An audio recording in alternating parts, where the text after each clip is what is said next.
أما بعد فأعوذ بالله من الشيطان الرجيم بسم الله الرحمن الرحيم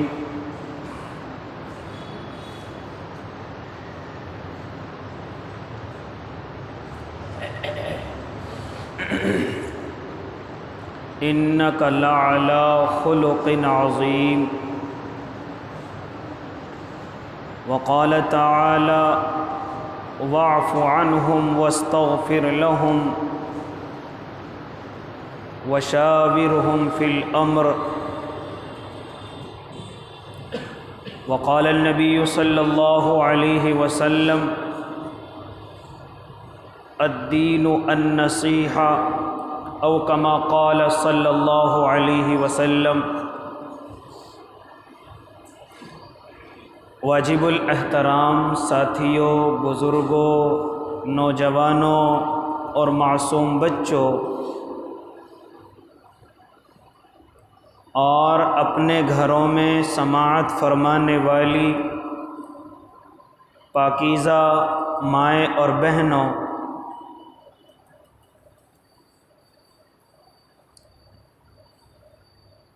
ہمارے لیے ہمارے اور آپ کے آقا محمد عربی صلی اللہ علیہ وسلم ان کی زندگی ہمارے لیے طرز زندگی ہے۔ انسان یہ چاہتا ہے کہ میں اپنی زندگی کس طریقے پر گزاروں، تو اس کو چاہیے کہ وہ میرے اور آپ کے آقا کی زندگی کا مطالعہ کرے، لوگوں سے معلوم کرے، اور ان کی زندگی کیا ہے وہ قرآن کریم ہے۔ حضرت عائشہ رضی اللہ تعالی عنہا سے آ کر کسی نے سوال کیا، اماں اللہ کے نبی صلی اللہ علیہ وسلم کی زندگی اور ان کے اخلاق کیسے تھے؟ فرمایا حضرت عائشہ نے، کیا آپ قرآن کریم نہیں پڑھتے؟ جو قرآن کریم ہے وہی ان کی زندگی ہے۔ اس دنیا کے اعتبار سے بھی وہ انسان بہت اچھی عزتوں کو پہنچ جاتا ہے جو آقا محبوب صلی اللہ علیہ وسلم کی طرح اپنی زندگی کو بنانے کی کوشش کرے، یعنی کوشش میں لگ جائے، ارادوں میں لگ جائے، اور ایک ایک ادا کو اپنے اندر لانے کی کوشش کرے۔ اور سب سے اچھی چیز اور سب سے اہمیت اور قیمتی چیز میرے اور آپ کے آقا کی زندگی میں وہ بہترین اخلاق ہیں، وہ بہترین عادت ہے جس کو قرآن نے بھی تعریف کے طور پر ارشاد فرمایا، انک لعلی خلق عظیم، کہ محبوب کی عادت، ان کے اخلاق بڑے عظیم درجے کو پہنچ چکی تھی، بڑے عظیم اللہ نے ان کو اخلاق عطا کیے، عادت عطا کی۔ اسی وجہ سے حضرت عائشہ یہ بھی فرماتی ہیں کہ آقا محبوب صلی اللہ علیہ وسلم نے جو مدینے کو فتح کیا ہے وہ تلوار کے زور سے نہیں، وہ لڑائی اور جھگڑے کے راستے سے نہیں، بلکہ اچھے اخلاق سے اس کو فتح کیا ہے۔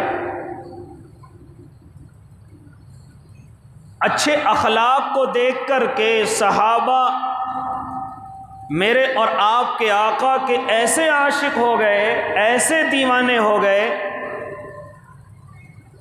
کہ جب کفار مکہ صحابہ کی ان فدائی زندگی کو دیکھتے تو یہ پکار اٹھتے تھے کہ ہم نے ایسا محبت کرنے والا کسی کو اس زمین پر نہیں دیکھا، کہ جس طریقے سے صحابہ اپنے محبوب صلی اللہ علیہ وسلم سے محبت کرتے ہیں، اور محبت کی وجوہات کیا ہیں؟ ان کے اچھے اخلاق، ان کی اچھی عادت، ان کے اچھے طور طریقے، ان کا اچھا کردار۔ اس لیے میرے بھائی، آج میں اور آپ تیزی کے ساتھ دین کی طرف تو چل رہے ہیں، اسلام کی طرف تو بڑی تیزی کے ساتھ بڑھ رہے ہیں، نمازوں میں میری اور آپ کی اضافہ ہو رہا ہے، لیکن اگر میں اور آپ اپنے اخلاق کو دیکھیں، اپنی عادتوں کو دیکھیں، تو گھر والے مجھ سے اور آپ سے پریشان ہیں، محلے والے مجھ سے اور آپ سے پریشان ہیں، رشتہ دار مجھ سے اور آپ سے پریشان ہیں، ملنے جلنے والا مجھ سے اور آپ سے کتراتا ہے، کوئی ضرورت پڑتی ہے تو ہی ملتا ہے، ورنہ میرے بھائی کوئی میری اور آپ کی عادتوں کو دیکھ کر مجھ سے اور آپ سے لپٹنے اور چپٹنے کو تیار نہیں ہے۔ کیوں؟ اس لیے کہ میری اور آپ کی عادتیں بالکل بدل چکی ہیں، دین کے طریقے سے الگ ہٹ چکی ہیں، اسلام کے طریقے سے الگ ہٹ چکی ہیں، اس لیے غیر تو غیر مجھ سے اور آپ سے اپنے بھی نفرت کرنے لگے ہیں، مجھ سے اور آپ سے یہاں تک کہ بھائی بہن آپس میں نفرتیں کرنے لگے ہیں۔ بڑے بڑے نمازی تو ہیں، بڑے بڑے پڑھے لکھے تو ہیں، بڑے بڑے حج کرنے والے تو ہیں، لیکن اگر دیکھا جائے عادتوں کی وجہ سے لوگ دور رہتے ہیں، قریب کو نہیں پھٹکتے، پڑوسی سے پریشان۔ کیوں پریشان؟ نماز تو پڑھتا ہے لیکن عادت اچھی نہیں ہے، نماز تو پڑھتا ہے لیکن کردار کا اچھا نہیں ہے، حج تو کر کے آ گیا لیکن باتوں سے صرف اور صرف زہر ٹپکتا ہے، محبت نام کی اس کی زبان پر کوئی چیز نہیں ہے، پڑھ لکھ تو لیا لیکن اس کی عادت، اس کے اطوار، اس کے طور طریقے اچھے نہیں ہیں، معاملات اس کے اچھے نہیں ہیں۔ یہ ساری شکایتیں میری اور آپ کی نظر آتی ہیں، ان شکایتوں میں اور آپ بھرے پڑے ہیں۔ حالانکہ میرے اور آپ کے آقا سے آ کر ایک صحابی عرض کرتے ہیں، یا نبی اللہ، یہ عادتیں مردوں کی بھی خراب ہیں، یہ عادتیں عورتوں کی بھی بدل چکی ہیں۔ کیا فرماتے ہیں وہ صحابی؟ اے اللہ کے نبی، ایک عورت ہے جو نمازوں کی تو بڑی پابند ہے، نفلوں کی تو بڑی پابند ہے، 5 وقت کی نماز پڑھتی ہے، اس کے علاوہ اور بھی 2-4 وقتوں کی نماز بڑھا کر کے پڑھتی ہے، لیکن اللہ کے نبی اس سے اس کے پڑوسی خوش نہیں ہے اس کی عادت کی وجہ سے، اس سے اس کے رشتہ دار خوش نہیں ہے اس کی عادت کی وجہ سے۔ کیا فرمایا میرے اور آپ کے آقا نے؟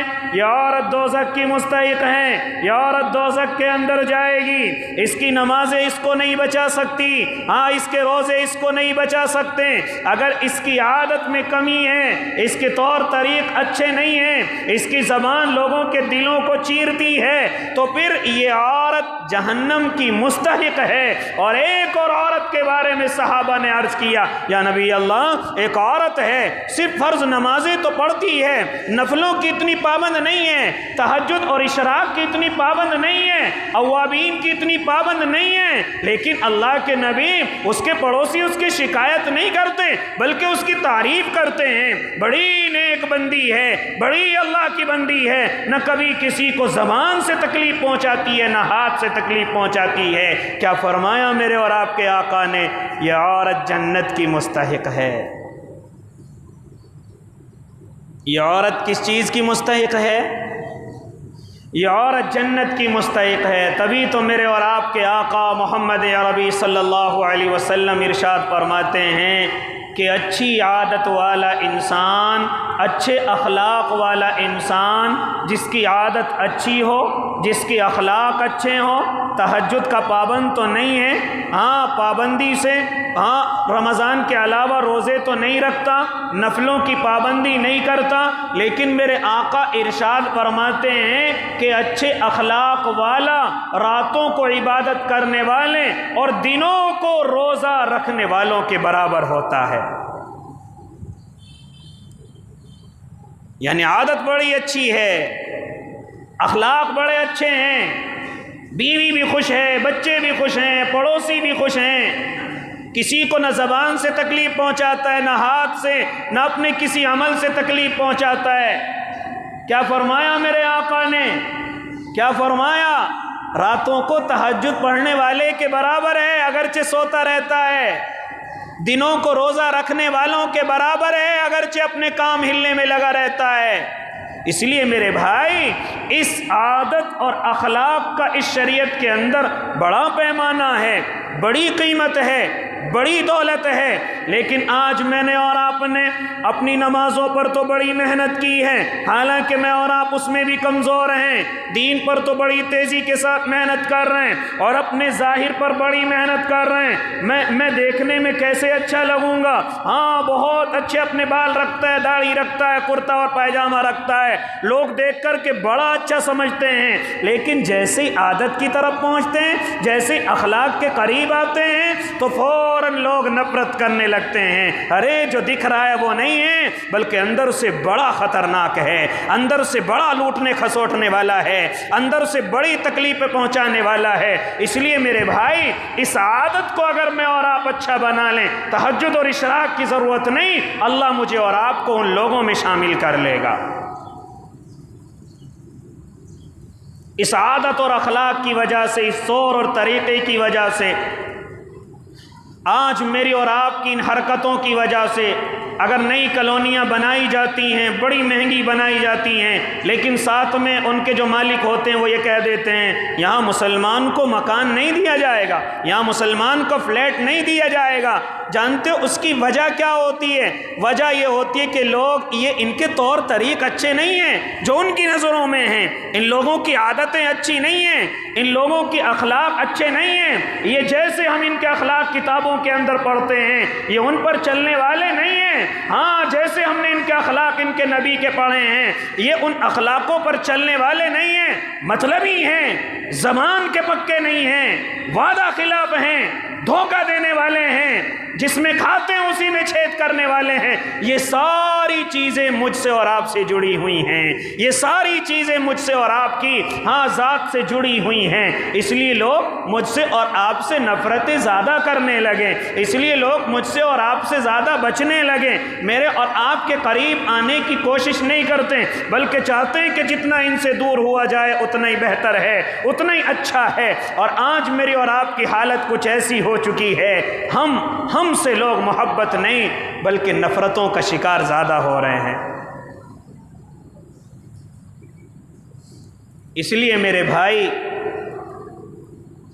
اللہ کے نیک بندو، میرے اور آپ کے آقا نے سب سے زیادہ اپنی زندگی کے اندر اگر کوئی محنت کی ہے، سب سے زیادہ یہی محنت کی کہ کسی طریقے سے میری امت کا ایک ایک انسان اس طریقے کا ہو جائے کہ لوگ ان سے محبت کرنے لگیں، نفرتوں کو ان سے دور کرنے لگیں، نفرتوں سے نہیں بلکہ محبتوں سے۔ یہاں تک کہ اگر پڑوس میں کوئی اللہ کا ماننے والا آ جائے تو پڑوسی بھی خوش ہو جائیں، رشتہ دار بھی رشتہ داری کرتا ہوا خوش ہو جائے، یہاں تک کہ کوئی خریدنے بیچنے والا، معاملات کرنے والا بھی خوش ہو جائے کہ اب میرا معاملہ اللہ کے ماننے والے سے ہوگا، مجھے کوئی خطرہ نہیں، لکھنے کی بھی ضرورت نہیں، گواہ بنانے کی بھی ضرورت نہیں، کیونکہ وہ جو زبان سے کہتا ہے اس پر پورا اترتا ہے، وہ جو وعدہ کرتا ہے اس پر پورا اترتا ہے، جو اس نے کہہ دیا اس میں دھوکہ نہیں دیتا، جو اس کی زبان نے کہہ دیا اس کو مکمل کرتا ہے۔ اس لیے میرے بھائی، یہ عادتیں جب تک میرے اور آپ کے اندر نہیں آئیں گی، میں اور آپ کامل مسلمان نہیں ہو سکتے، میں اور آپ کامل مومن نہیں ہو سکتے۔ اگر میں اور آپ چاہتے ہیں کہ ہمارا ایمان کامل ہو جائے، ہمارا اسلام پر چلنا مکمل ہو جائے، تو مجھے اور آپ کو اپنی عادتوں کو درست کرنا ہوگا، اپنے اخلاق کو درست کرنا ہوگا، یہاں تک کہ دیکھیں کہ میری ذات سے کسی کو پریشانی تو نہیں پہنچ رہی ہے۔ عادت کا مطلب یہ نہیں ہے کہ اس کو بھائی کہہ کر کے پکارا جائے، اس کو کچھ عزت کے ساتھ پکارا جائے، نہ بھائی، بلکہ یہ دیکھا جائے کہ میرے کسی عمل سے کسی کو تکلیف تو نہیں پہنچ رہی ہے، میرے گھر کے آگے سے اگر کوئی گزرے تو اس کو تکلیف تو نہیں پہنچ رہی ہے، میری دکان کے آگے سے کوئی گزرے تو اس کو تکلیف تو نہیں پہنچ رہی ہے، یہاں تک کہ میرے پڑوسی کو میری وجہ سے کوئی تکلیف تو نہیں پہنچ پہنچ رہی ہے، ان چیزوں کا خیال کرنا یہ اسلام کے اندر بے حد ضروری ہے۔ یہ اپنی عادت اپنی زندگی کے اندر لانا یہ بے حد ضروری ہے کہ غور کریں میری وجہ سے میرے کسی بھائی کو تکلیف تو نہیں پہنچ رہی ہے، کسی آنے جانے والے کو تکلیف تو نہیں پہنچ رہی ہے۔ اس زبان کو سب سے پہلے درست کرے۔ جس طرح سامنے عزت کے ساتھ بات کرتا ہے، اسی طرح تنہائی میں جا کر اکیلے میں جا کر بھی وہی عزت اور وہی زبان والی عزت ہونی چاہیے۔ اس لیے میرے بھائی یہ اخلاق اس کے بہت سارے درجے میرے اور آپ کے آقا محمد عربی صلی اللہ علیہ وسلم نے اور علماء نے ان کی تخصیص کی ہے کہ اخلاق کے 3 درجے، اگر وہ تینوں آ جائیں تو بہت اچھا ہے۔ پہلا درجہ اخلاق حمیدہ، ذرا سنتے چلے جائیں یہ اخلاق حمیدہ کا درجہ کون سا ہے؟ فرمایا یہ وہ درجہ ہے جو اللہ نے یہودیوں کو عطا کیا تھا، جو اللہ نے حضرت موسیٰ کے ماننے والوں کو عطا کیا تھا۔ وہ اخلاق کا درجہ کیا تھا؟ فرمایا ان النفس بالنفس والعین بالعین والانف بالانف، یہ درجہ اخلاق حمیدہ کا ہے، یعنی کسی نے آپ کو جتنی تکلیف پہنچائی ہے آپ اس کو اتنی تکلیف پہنچا سکتے ہیں، اس سے زیادہ نہیں۔ اگر اس سے زیادہ پہنچائیں گے تو آپ کو گناہ ہوگا، آپ کی پکڑ ہوگی۔ یہ یہودیوں کے لیے اللہ نے اخلاق اتارے ہیں۔ حضرت موسیٰ کے ماننے والوں کو اللہ نے اخلاق دیے تھے کہ اگر تمہیں کوئی جتنی تکلیف پہنچائے آپ اس کو اتنی تکلیف پہنچا سکتے ہیں۔ ہاں، دوسرا درجہ اللہ نے نصارہ کو دیا، حضرت عیسیٰ کے ماننے والوں کو دیا۔ وہ درجہ کون سا ہے؟ فرمایا ہاں وہ اخلاق کریمانہ ہے، وہ اخلاق کریمانہ ہے کہ اگر آپ کو کوئی تکلیف پہنچائے، آپ کو کوئی تھپڑ آ کر کے مار دے تو دوسرا رخسار بھی اس کی طرف کر دیں۔ لے بھائی، اگر تیرے دل کی حسرت نہ پوری ہوئی ہو تو دوسرا تھپڑ مار کر کے اپنی حسرت کو پورا کر لے، اپنے دل کی بھڑاس کو نکال لے۔ یہ حضرت عیسیٰ علیہ الصلوۃ والتسلیم کی امت کو یہ اخلاق دیے گئے، لیکن میرے اور آپ کے آقا کو اس سے بھی بڑھ کر کے اخلاق دیے ہیں جن کو میں اور آپ اخلاق عظیمہ سے یاد کر سکتے ہیں۔ وہ کون سے ہیں؟ فرمایا واعف عنہم واستغفر لہم وشاورہم فی الامر۔ ہاں، اگر کوئی تمہیں تکلیف پہنچائے تو اس کو معاف کر دو، اگر کوئی تمہارے دل کو ٹھیس پہنچائے تو اس کو معاف کر دو، اگر کسی نے زبان سے تکلیف پہنچائی تو معاف کرنے کی کوشش کرو۔ جس طریقے سے میرے اور آپ کے آقا نے تمام کے تمام ستانے والے، تمام کے تمام پریشان کرنے والے، تمام کے تمام تکلیف پہنچانے والے، ان سب کو اپنے دلوں سے معاف کیا، یہاں تک کہ مکے میں داخل ہوئے۔ ڈرنے کی ضرورت نہیں، گھبرانے کی ضرورت نہیں، محمد عربی آج سب کو معاف کرتا ہے۔ اور خالی معاف نہیں بلکہ فرمایا واستغفر لہم، ان کے لیے اللہ سے مغفرت بھی طلب کرے۔ کیا فرمایا؟ واستغفر لہم، مغفرت طلب کرے۔ اللہ میرے بھائی نے مجھے تکلیف پہنچائی، اللہ میں نے معاف کر دیا۔ اللہ خالی معاف نہیں بلکہ اس کے ساتھ استغفار کا معاملہ، اللہ اس کی مغفرت کر دینا، اس کی پکڑ نہ کرنا، اس کو پکڑ کر کے جہنم میں نہ ڈالنا، اس کو قبر کے عذاب میں مبتلا نہ کرنا، اللہ اس کو دنیا میں بھی تکلیف نہ پہنچانا۔ یعنی معاف تو کر دیا، ساتھ میں احسان بھی ہو رہا ہے اوپر سے۔ کیا احسان ہو رہا ہے؟ اللہ میرے بھائی سے ناراض نہ ہونا۔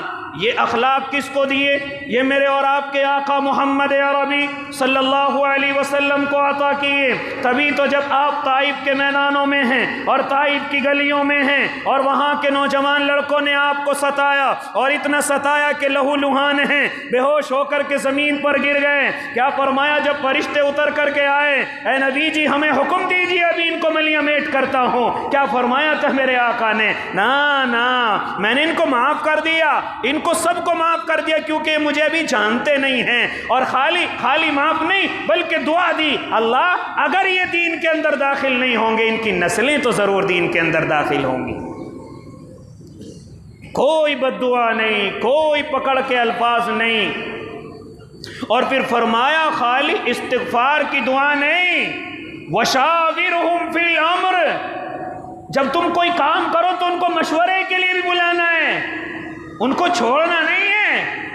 خالی معاف کرنا یا دعا کرنا یہیں تک نہیں چھوڑنا ہے، بلکہ ان کو بلانا بھی ہے۔ ارے میں اپنے بچے کی شادی کرنے والا ہوں، ایسا تو ہو ہی نہیں سکتا کہ میں اپنے بھائی سے مشورہ نہ کروں۔ کوئی بات نہیں اگر مجھے اس نے تکلیف پہنچائی ہے، کوئی بات نہیں اگر اس نے میرا زمین کا حصہ دبا لیا ہے، کوئی بات نہیں اگر اس نے میرے بچوں پر ہاتھ اٹھایا ہے، کوئی بات نہیں وہ مجھے ذرا سی تکلیفیں پہنچاتا ہے، میری چوپلوں پر کھڑے ہو کر کے برائیاں کرتا ہے، کوئی مسئلہ نہیں، میرا سگا بھائی ہے، میرے بچوں کا چچا ہے، میرے بچوں کا بڑا ہے، اس لیے میں اپنی بیٹی کی شادی نکاح کروں اور اپنے بھائی کو مشورے میں نہ بلاؤں، اپنے بھائی کو یاد نہ کروں، ایسا نہیں ہو سکتا۔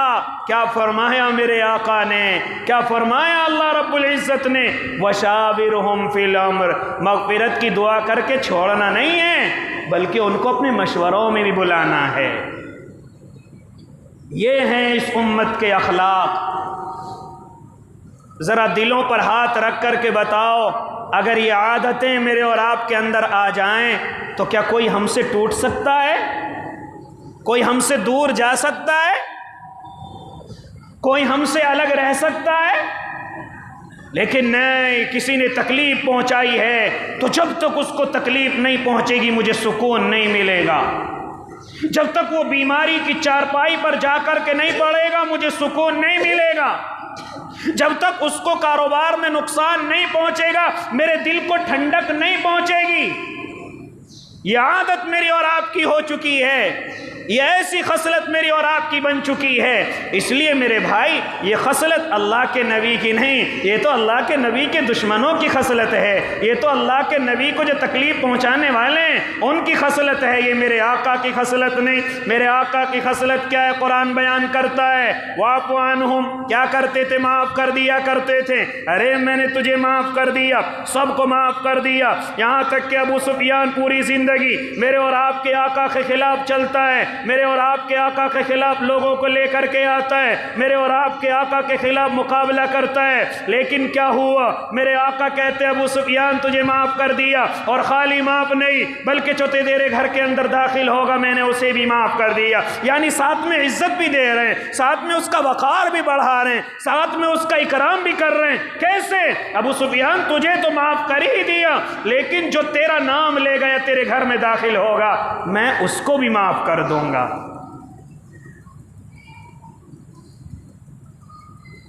وَاسْتَغْفِرْ لَهُمْ، پھر استغفار کی دعا ہو رہی ہیں۔ مالک بن عوف قبیلہ حوازن کے سردار ہیں، اللہ کے نبی سے مقابلہ فرما رہے ہیں، تمام کے تمام قبیلہ حوازن کے لوگ میرے اور آپ کے آقا کا مقابلہ کر رہے ہیں، لیکن کہاں سے مقابلہ کرتے گرفتار کر لیے گئے۔ مالک بن عوف دوڑ کر کے اپنے آپ کو بچا کر کے نکل گیا۔ اللہ کے نبی صلی اللہ علیہ وسلم ارشاد فرماتے ہیں یہ تمہارا سردار مالک بن عوف کہاں ہے؟ ذرا اس کو بلاؤ۔ کہا یا نبی اللہ ہم تو آپ سے مقابلہ کرنے کے لیے نہیں آ رہے تھے، بلکہ یہ مالک بن عوف ہی ہم سے مقابلے کے لیے اکسا کر کے لایا ہے، یہی ہمیں کہہ کر کے لایا ہے کہ ہم چلو اللہ کے نبی کی یہ جو انہوں نے اپنی ایک عزت بنائی ہے اس کو ختم کریں گے، ان کا مقابلہ کریں گے۔ اے اللہ کے نبی ہم تو آپ سے مقابلہ نہیں چاہتے تھے، ہم تو آپ کا مقابلہ کرنا نہیں چاہتے تھے، لیکن مالک بن عوف کے اکسانے کی وجہ سے ہم آپ کے مقابلے کے لیے آئے ہیں۔ فرمایا مالک بن عوف چلے کہاں گئے؟ فرمایا اے اللہ کے نبی وہ تو اپنی جان بچا کر کے بھاگ گئے ہیں۔ فرمایا میرے اور آپ کے آقا نے جاؤ مالک بن عوف کو خوشخبری سنا دو، وہ میرے لیے مقابلے کے لیے آیا، کوئی مسئلہ نہیں ہے، جاؤ اس کو خوشخبری سنا دو کہ ہم نے اس کو معاف کر دیا ہے، ہم نے اس کو امان بھی دے دی ہے، ہم نے اس کو معاف بھی کر دیا ہے، اسے ڈرنے اور بھاگنے کی ضرورت نہیں ہے۔ چنانچہ مالک بن عوف کو جب یہ خبر دی گئی اللہ کے نبی آپ کو معاف کرتے ہیں، اور جس طرح آپ اپنے قبیلے کے سردار پہلے تھے اب بھی ہیں، پھر اس کے بعد فرمایا کہ خالی قبیلہ حوازن کے نہیں بلکہ اور ایک دو قبیلے جو ہیں ہم مالک بن عوف کو ان کا بھی سردار بناتے ہیں۔ ارے ایسا کرم اگر کسی پہ ہو جائے وہ کیسے نفرت کر سکتا ہے؟ فوراً اللہ کے نبی کے سامنے حاضر ہوئے اور ارشاد فرمایا اشہد ان لا الہ الا اللہ و اشہد ان محمد رسول اللہ۔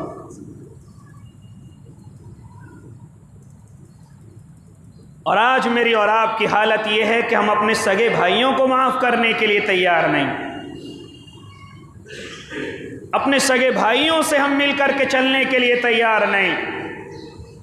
ماں باپ اپنے بیٹوں کو معاف کرنے کے لیے تیار نہیں، بیٹے اپنے ماں باپ سے معافی مانگنے کی بے عزتی سمجھ رہے ہیں۔ ارے میں اپنے باپ سے معافی مانگوں گا؟ میں نے تو یہ جو کچھ کمایا اپنی محنت سے کمایا، اپنا گھر بنایا محنت سے بنایا ہے، میں اپنے باپ سے معافی مانگوں گا؟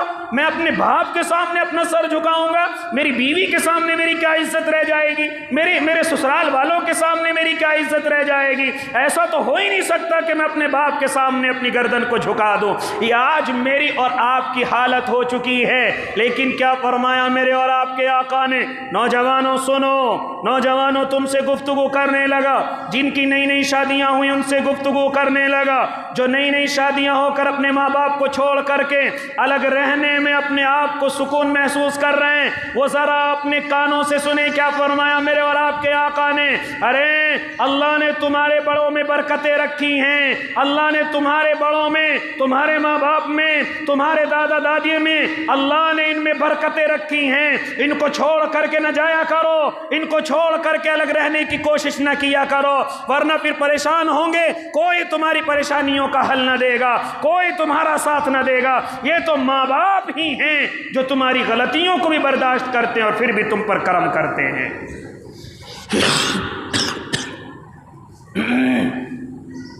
یہ چیز اور کہیں نہیں مل سکتی ماں باپ کے علاوہ۔ کیا فرمایا؟ اپنے ماں باپ کے ساتھ رہ کر کے برکتیں حاصل کیا کرو، اپنے دادا دادی کو اپنے پاس رکھ کر کے برکتیں حاصل کیا کرو،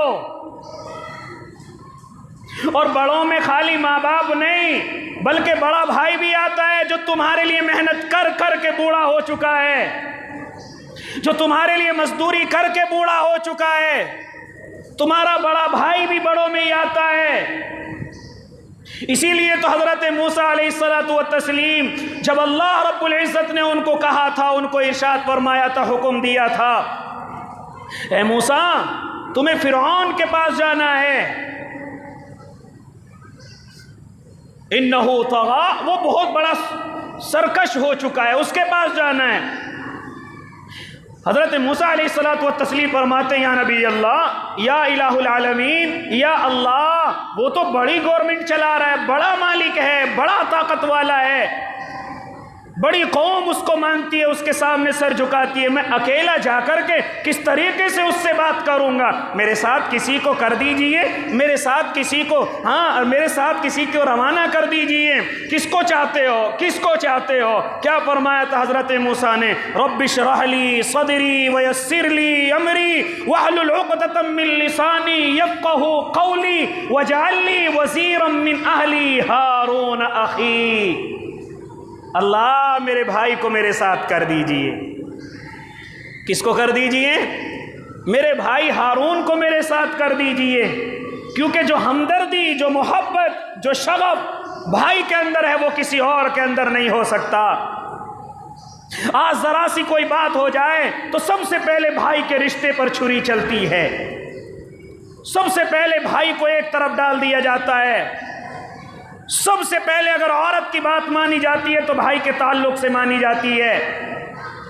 کیا فرمایا؟ ہارون اخی، اللہ میرے بھائی ہارون کو میرے ساتھ کر دیجئے، کیونکہ جو محبت بھائی کے اندر ہو سکتی ہے وہ دنیا کے کسی رشتے کے اندر نہیں پائی جا سکتی۔ ماں باپ تو کریم ہیں، ماں باپ تو اللہ نے بڑے رحم دل بنائے ہیں، لیکن ان کے بعد اگر اللہ نے کسی کو آپ سے محبت کرنے والا بنایا ہے وہ صرف بھائی ہو سکتا ہے، وہ صرف بڑا ہو یا چھوٹا ہو، وہ صرف بھائی ہو سکتا ہے۔ لیکن آج کیا ہو رہا ہے اس امت کے اندر؟ جتنی نفرتیں بھائیوں کے اندر ہیں، جتنی قطع تعلقی بھائیوں کے اندر ہے، جتنی قطع رحمی بھائیوں کے اندر ہے، جتنے آپس میں مقابلے آپس میں بھائی سگے کر رہے ہیں، اتنی اور کہیں لڑائی نہیں ہے، اتنی اور کہیں جھگڑے نہیں ہیں۔ اگر ہم تھانے اور کچہریوں میں جا کر کے معلوم کریں تو وہ ہمیں سب سے زیادہ بتاتے ہیں کہ 75% مسلمانوں کے اندر جو لڑائیاں ہیں وہ آپس کے بھائیوں کے اندر ہیں۔ زمین کا مسئلہ ہو گیا، بٹوارے کا مسئلہ ہو گیا، حسد کا مسئلہ ہو گیا، میرا بھائی مجھ سے آگے کیوں نکل گیا، صرف یہی چیز۔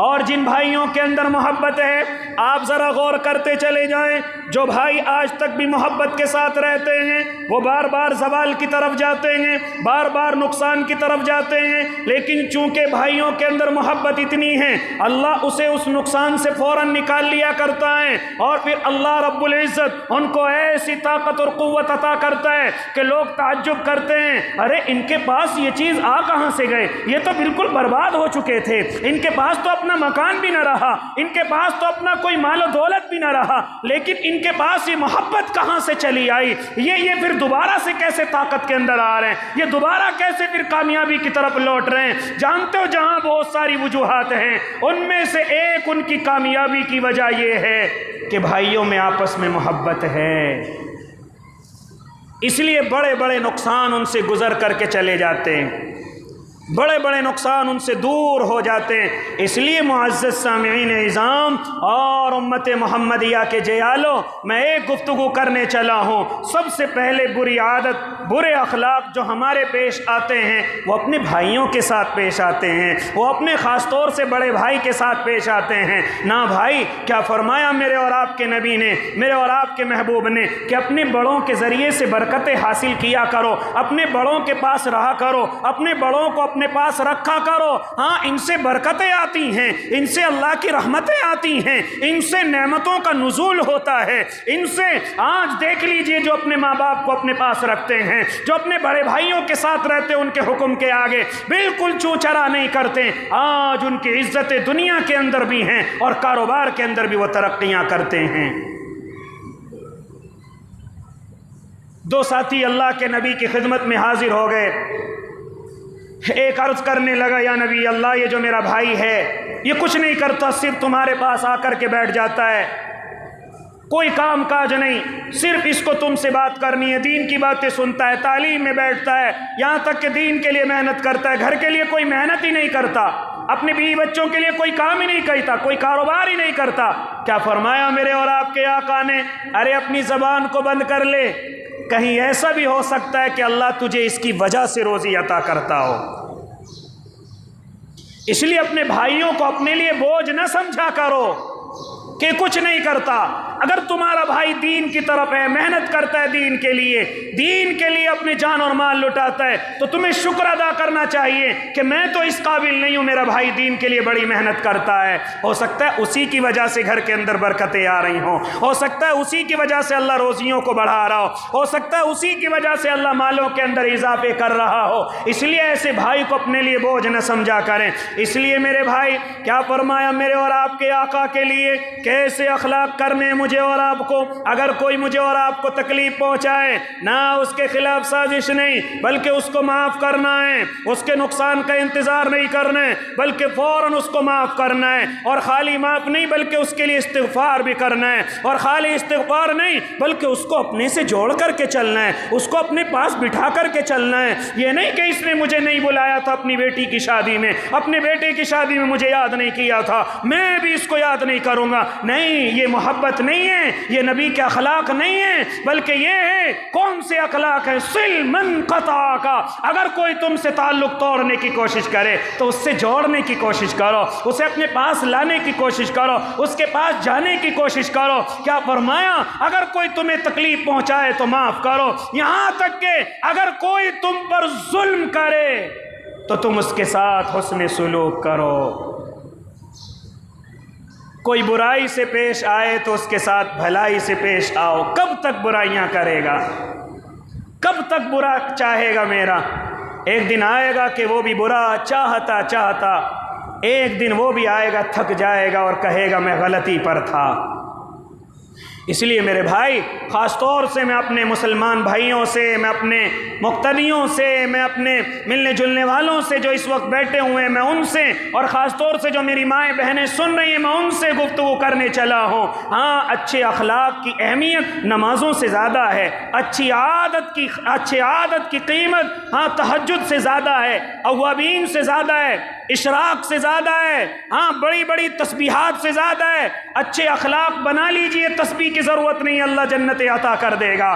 ہاں اپنی عادت اپنے اخلاق کو اچھا کر لیجئے، بڑی لمبی نمازوں کی ضرورت نہیں ہے، اللہ انہی فرض نمازوں کے ذریعے بخشش کر دے گا۔ صرف عادتوں کو اچھا بنا لیں، ایسی عادت بنائیں کہ اگر پڑوس سے جانے کو لگیں تو لوگوں کی آنکھوں میں آنسو آ جائیں، لوگ کہنے لگیں ارے بھائی تو ہمیں چھوڑ کر کے جا کہاں رہا ہے، ہمیں چھوڑ کر کے جا کہاں رہا ہے۔ ہاں کیا آپ نے نہیں سنا، ایک یہودی ہے اپنا مکان بیچتا ہے، اپنے مکان کو بیچنے کی آواز لگاتا ہے، کسی نے آ کر کے کہا تیرا مکان کتنے کا ہے؟ کہنے لگا میرا مکان 2000 کا ہے، 2000 دینار کا ہے۔ ہاں وہ خریدنے والا کہنے لگا یہاں پر تو مکان جو مل رہے 1000 دینار کے مل رہے، تو اپنے مکان کی قیمت 2000 کیوں بتلا رہا ہے؟ فرمایا کہ تجھے پتا نہیں میرا مکان کس کے مکان سے ملا ہوا ہے؟ میرا مکان حضرت عبداللہ ابن مبارک سے ملا ہوا ہے، یہ 1000 تو مکان کی قیمت ہے اور دوسرا 1000 جو لے رہا ہوں وہ پڑوسی کی قیمت ہے۔ کس کی قیمت ہے؟ وہ اچھے پڑوس کی قیمت ہے۔ اس لیے پڑوس کا اچھا ہونا یہ بڑی نعمتوں میں سے ایک نعمت ہے، اور وہ اچھے پڑوسی زمین پر آسمان سے اتر کے نہیں آئیں گے، بلکہ مجھے اور آپ کو یہ اپنی عادتیں درست کرنی ہوں گی، مجھے اور آپ کو اپنی ہٹ درمی سے پیچھے ہٹنا ہوگا، مجھے اور آپ کو اپنی کڑوی زبان کو محبت والی زبان بنانا پڑے گا۔ کوئی اچھے پڑوسی آسمان سے نہیں آئیں گے، کوئی اچھے پڑوسی مدرسوں میں یا دعوت و تبلیغ میں تیار نہیں ہوں گے، بلکہ مجھے ہی اور آپ کو اپنی عادتوں کو اچھا کرنا ہوگا، مجھے ہی اور اپنے آپ کو اپنے اچھے اخلاق پیدا کرنے ہوں گے۔ کوئی اوپر سے اتر کر کے نہیں آئیں گے۔ اپنے اندر غور کریں میرے اندر کیا کیا کمیاں ہیں، میرے اندر کون کون سی غلطی ہے جس کی وجہ سے پڑوسی پریشان رہتے ہیں۔ ان عادتوں کو ختم کرنے کی کوشش کریں، ان عادتوں کو اپنے اندر سے نکالنے کی کوشش کریں کہ آج یہ عادت ختم کروں گا، کبھی کسی کو کڑوی زبان سے نہیں بولوں گا، محبت کے ساتھ بولوں گا، ہاں شغف کے ساتھ بولوں گا اور شفقت کے ساتھ بولوں گا، بڑوں کی عزت کروں گا، چھوٹوں پر شفقت کروں گا، اپنی کڑوی زبان کو میٹھی زبان میں تبدیل کرنے کی کوشش کروں گا۔ مجھے اور آپ کو یہ اپنی عادتیں درست کرنے کی ہاں یہ ضرورت ہے آج کے دور میں، ورنہ لوگ مجھ سے اور آپ سے بچنے لگے ہیں، دور جانے لگے ہیں۔ یہاں تک کہ اگر ایسی عادت بنائی جائے کہ اگر میں یہ کہہ دوں میں اپنا مکان بیچ کر کے کہیں اور جا رہا ہوں تو پڑوسیوں کے دلوں میں خوشی نہ ہو، پڑوسیوں کی زبان پر خوشی کے آثار نہ ہوں، بلکہ ان کی آنکھوں میں آنسو ہوں، ارے آج ایک اچھا پڑوسی ہم سے جدا ہو رہا ہے، آج ایک اچھا پڑوسی ہم سے دور جا رہا ہے۔ ایسی عادتیں مجھے اور آپ کو اپنی بنانی ہیں، بنائیں گے نا بھائی انشاءاللہ؟ اپنی زبان سے کسی کو تکلیف نہیں پہنچائیں گے انشاءاللہ؟ کوئی اگر ہمیں تکلیف پہنچائے گا تو اس کو معاف کریں گے انشاءاللہ، اور خالی معاف نہیں بلکہ اس کے لیے مغفرت کی دعا بھی کریں گے انشاءاللہ، اور خالی مغفرت کی دعا نہیں بلکہ اس کو اپنے سے جوڑ کر کے رکھیں گے، اس کو اپنے سے ملا کر کے رکھیں گے۔ خاص طور سے میں سگے رشتوں کی باتیں کرنے لگا۔ کیا ہوا اگر تمہارے بھائی نے اپنے پروگرام میں تمہیں نہیں پوچھا، نہیں کچھ کیا، تو جب تمہارا کوئی پروگرام آئے اپنے بھائی کی خوشامد کریں، اپنے بھائی کو لے کر کے آئیں، کیونکہ جو برکتیں اللہ نے بھائیوں کی محبت میں رکھی ہیں وہ دنیا کے کسی رشتے کے اندر نہیں رکھی ہیں۔ ذرا غور کرنا، جو بھائی آپس میں محبت کے ساتھ رہتے ہیں اللہ ان کو کتنی ترقی کرتا ہے، اور جو الگ الگ ماں باپ بھی الگ، بھائی بھی الگ، سب الگ، انہیں دیکھنا وہ پریشانیوں کا شکار ہوتے ہیں، وہ ٹینشنوں کا شکار ہوتے ہیں، وہ ڈپریشن کا شکار ہو جاتے ہیں۔ جو محبت مجھ سے اور آپ سے میرا اور آپ کا سگا بھائی کر سکتا ہے، دنیا کا کوئی رشتہ مجھ سے اور آپ سے محبت نہیں کر سکتا ہے۔ سب کے حقوق اپنی جگہ پر رکھیں، ماں باپ کے حقوق اپنی جگہ پر، اسی طریقے سے بیوی کے حقوق اپنی جگہ پر، لیکن جب بھائی کی بات آ جائے تو اب کسی سے کمپرومائز نہیں ہے۔ میرا بھائی ہے، جو کچھ میرا ہے یہی میرے لیے فیصلے کرتا ہے، یہی میری محبت ہے۔ تو اس لیے میرے بھائی جب ہم ان چیزوں کو آپس میں بڑھاوا دیں گے اور آپس میں اپنی عادتوں کو اور اپنے اخلاق کو، اپنی زبان کو، اپنے کردار کو جب ہم اچھا کریں گے تو انشاءاللہ لوگ ہم سے ٹوٹیں گے نہیں بلکہ لوگ ہم سے جڑیں گے۔ اللہ مجھے بھی اور آپ کو بھی عمل کی توفیق دے دے۔ جنہوں نے سنت نہیں پڑھی وہ سنتیں پڑھ لیں۔ وآخر دعواہم ان الحمدللہ۔